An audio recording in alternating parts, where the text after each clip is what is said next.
Welcome to our guide video for adding a purchased item.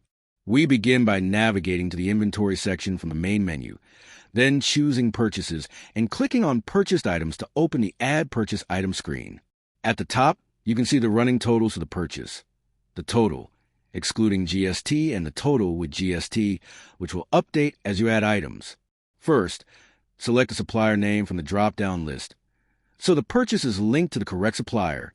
Next, enter a unique purchase ID to identify this purchase, and choose the purchase date using the date selector on the right. Then move to the item details. From the item name drop-down, select the item you are purchasing. The GST % field will show the applicable tax rate for this item, and in the rate field, enter the price per unit.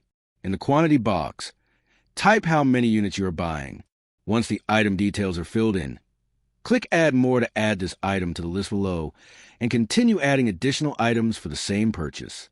Each item you add will appear in the table with its name, rate, quantity, GST %, GST amount, and an action option. After all items have been added and the totals at the top look correct, click Save to record the purchase in the system. If you want to clear everything and start again, click Reset before saving. Your purchase items are now registered, and the purchase can be tracked in your purchase directory and reports. Later, if you need to update a purchase entry, go to the purchase directory under Purchases, where all purchase items are listed with their supplier, item name, date, rate, and quantity. Use the edit icon in the action column to open the Update Purchase Item screen.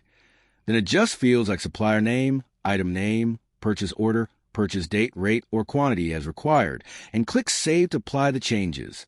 Your purchase items are now properly recorded and can be edited whenever needed, keeping your inventory and purchase records accurate.